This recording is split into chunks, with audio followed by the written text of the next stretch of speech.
O termo behaviorismo surge significando o comportamentalismo. Watson, pioneiro na utilização de tal expressão, considerava o comportamento um objeto observável e capaz de ser mensurado através de experimentos. Posteriormente, Skinner traz o behaviorismo radical, sendo este uma filosofia da ciência do comportamento. No caso do behaviorismo radical, devemos considerar o contexto filosófico e histórico diante da publicação de tais obras de Skinner durante a década de 70. As obras trouxeram muita polêmica por conta da contradição de interpretações. Como, por exemplo, nos Estados Unidos, o estudioso foi criticado principalmente porque atacava os principais conceitos e pressupostos do liberalismo econômico, que seria a ideia do individualismo e a noção de liberdade como ausência total de controle, que no caso do liberalismo seria o controle do Estado. Pensando no contexto latino-americano, pode-se pensar que as críticas a Skinner se voltariam à ideia de sua própria teoria ser apenas uma reprodução da ideologia norte-americana direcionada para o controle e manipulação unilateral do comportamento. Concepção de homem. De acordo com Skinner, o behaviorismo radical propõe uma concepção de homem que se contrapõe às posições filosóficas amplamente aceitas pela cultura ocidental. O behaviorista radical defende que o homem não existe por si mesmo, pois faz parte do mundo físico e social que o cerca. Não é a causa ou a origem do próprio comportamento, ou seja, é influenciado por condições externas. Não é livre, pois o mundo o controla de diversas formas, limitando suas ações. Não é de natureza diferente dos demais fenômenos que ocorrem no mundo. Por isso, pode ser explicado cientificamente. Não se divide em duas naturezas, corpórea e mental, ou seja, não defende uma visão dualista do homem, mas sim uma visão monista, que une corpo e mente. O behaviorismo radical, ele possui alguns pressupostos, entre eles o primeiro é de que o comportamento humano ele é dependente de leis universais. Então, todos os indivíduos que estão inseridos no mundo em que a gente vive, né, tanto no sentido de mundo palpável e no sentido do contexto histórico, filosófico, econômico e social, que aquele indivíduo está inserido, todas as pessoas elas estariam submetidas a essas leis universais. Mas, ainda assim, cada indivíduo ele teria sua singularidade no sentido da sua dotação genética específica, que é específico para cada indivíduo, e também abrangendo a história idiosincrática de aprendizagem dentro daquele contexto cultural específico do comportamento daquela pessoa. Como assim? História idiosincrática ela se refere ao pensar e ao agir específico e incomum de determinado indivíduo. Então, nesse sentido, nós podemos pensar, né, em comportamentos específicos de aprendizagem de culturas específicas. Então, mesmo que todas as pessoas estejam dependentes de uma lei universal, elas ainda teriam as suas peculiaridades conservadas.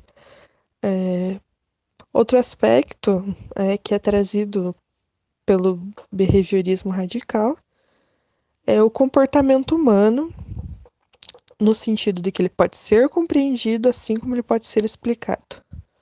Como já foi falado, ele é um comportamento que está relacionado a outros fenômenos naturais científicos, então ele pode ser estudado, observado e analisado através de experimentações. Então, ele não é um fenômeno espontâneo ou desordenado. Outro aspecto bem importante é de que o comportamento humano ele é uma relação, porque ele constrói o mundo ao seu redor, né? Como ele também nesse processo, né, de construção, ele está se autoconstruindo. Então, as consequências que são as transformações produzidas no mundo, alteram, alteram o indivíduo e esse indivíduo altera o todo, né, que é o mundo. Então, entramos naquela análise de que o mundo ele tem os fatores externos, que devem ser concretos, que influenciam, que controlam o indivíduo, mas esse indivíduo ele também estabelece essa relação de construção e transformação do mundo ao seu redor. Então, dentro dessa corrente, né, dessa ideia, nem o homem, assim como o mundo, eles não seriam, né, absolutos, inertes, mas eles teriam essa interdependência se modificando ao longo do tempo, ao longo das épocas. E a cada relação acrescentada, teríamos tanto um novo indivíduo quanto um novo mundo. Então, em resumo, esse homem que está inserido dentro desse mundo, ele seria um sujeito ativo, sim, apesar daquelas questões da liberdade que já foram discutidas. Então, apesar do homem ele sofrer controle de fatores externos, ele ainda possui a liberdade de tomar decisões e fazer escolhas. Então, a gente não pode interpretar o homem, dentro dessa percepção behaviorista, como um receptáculo que sofre passivamente as influências do ambiente. Então, ele não é uma caixa que sofre as ações do ambiente e permanece inerte. Agora, pensando sobre a imagem, essa imagem bem comum do ratinho segurando a plaquinha está escrito pressione a alavanca para comer, se refere aos experimentos feitos por Skinner. Ele fez esses experimentos com roedores e pombas, aonde ele deixou um roedor, um rato, dentro de uma gaiola por um longo período de tempo sem tomar água. E, ao passar do tempo, o roedor acabou esbarrando na alavanca que o cientista havia deixado escondida.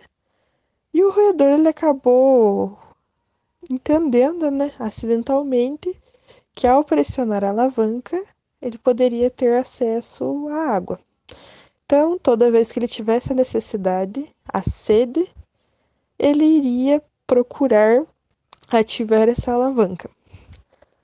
Então, pensando sobre esse experimento, ele concluiu que o homem, ele é influenciado, ele é controlado pelas ações externas do ambiente, que nesse caso nós podemos relacionar como a alavanca, o mecanismo, a gaiola, enfim.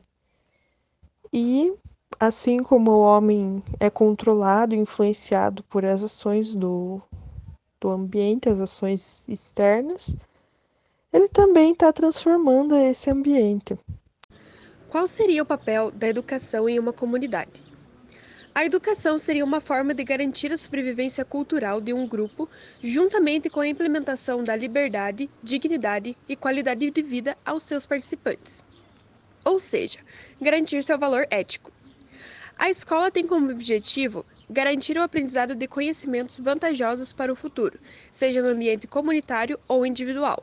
Dentre esses comportamentos estão o autocontrole, resoluções de problemas e tomada de decisões, fazendo com que o indivíduo possa contribuir com seu grupo. Explicação do comportamento e análise das dificuldades de aprender. As causas do fracasso de um aluno ou de seu professor devem vir da identificação das variáveis das quais o comportamento é função. Deve-se tomar cuidado ao colocar o aluno como a causa de seu fracasso. A rigor, dizer que o aluno não está motivado significa apenas dar uma falsa explicação. A motivação não é intrínseca do aluno, depende de variáveis ambientais, entre elas, o tipo da tarefa que o professor requisita, as consequências que o aluno produz com a realização da tarefa, a clareza da tarefa ou das instruções para sua realização. Conhecer o aluno nas suas facilidades e dificuldades de aprendizagem exige uma análise de seus comportamentos ao longo de uma história de aprendizagem. Em termos das condições sobre as quais a pessoa se comporta e as consequências que produz. De nada adianta analisar o desempenho médio dos alunos em sala de aula. Cada aluno deve ser avaliado individualmente e o planejamento de ensino deve ser, tanto quanto possível, flexível para atender às necessidades individuais de cada aluno.